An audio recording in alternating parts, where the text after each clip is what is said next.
Have you ever been so afraid of losing money that you stopped living before life even asked you to fight? People say, save money and you will be safe. But nobody tells you what happens when saving becomes fear. And fear becomes your whole personality. In a dusty town where power cuts were normal and hope was not, lived a man named Daniel. Daniel worked as a night technician at a mobile tower, climbing metal stairs in darkness, fixing signals for people he would never meet. His hands were always rough, his back always aching, and his mind always busy calculating tomorrow. Daniel was not lazy. He was not careless. He was careful, too careful. Every rupee had a purpose, and that purpose was not to be touched. At home, his wife Sarah cooked simple meals, and their daughter Isla studied under a flickering bulb, used to darkness like it was a family member. When Ayla asked for colored pencils, Daniel said, "Next month." When Sarah's phone battery died again and again, Daniel said, "It still works." And when the power went out for the third night that week, Daniel silently opened a metal box hidden under his bed. Inside were neatly stacked notes and one small paper on top. For security. That box made him feel strong. It also made him afraid. Because the more money inside it grew, the more Daniel feared the world outside.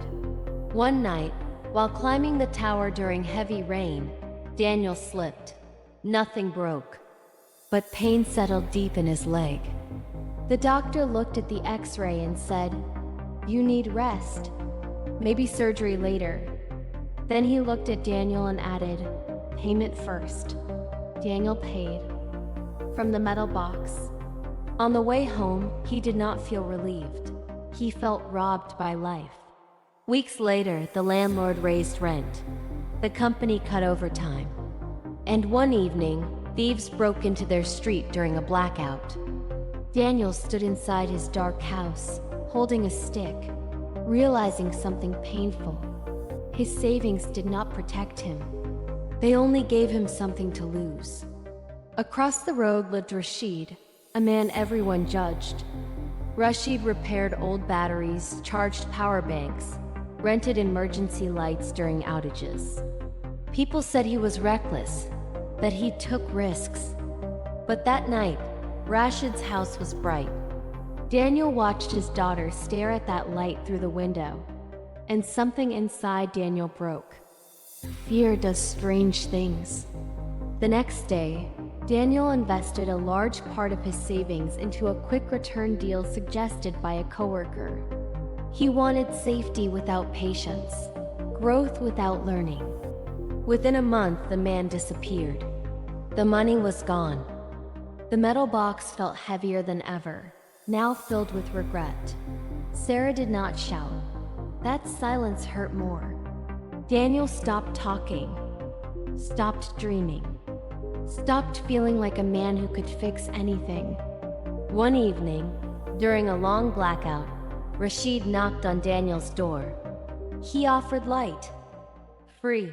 They sat together, and Daniel finally asked the question he was afraid of. "Aren't you scared of losing money?" Rashid smiled and said something simple. "I don't save money to feel safe. I use money so tomorrow doesn't scare me." That sentence stayed. Daniel sold the metal box, not the money. The box, because hiding was the habit he needed to break. He bought used tools, learned battery repair from Rashid, failed twice, burned one unit, lost another. But this time, loss taught him instead of destroying him. Sarah started keeping records. Ayla helped label chargers. Money was no longer a secret. It was a system. One stormy night, lightning damaged half their equipment. Old Daniel would have frozen. New Daniel adjusted, repaired, borrowed, kept moving. Months later, they installed a small solar setup on their roof. Not perfect, not powerful, but theirs. When Ayla asked, "Are we safe now?" Daniel answered, "No. But we are not hiding anymore. He placed the old paper that once said, "For security," inside a notebook and wrote under it, "For growth." And in that town of darkness, Daniel learned something fear never teaches. Saving money may protect coins, but using money with courage protects lives.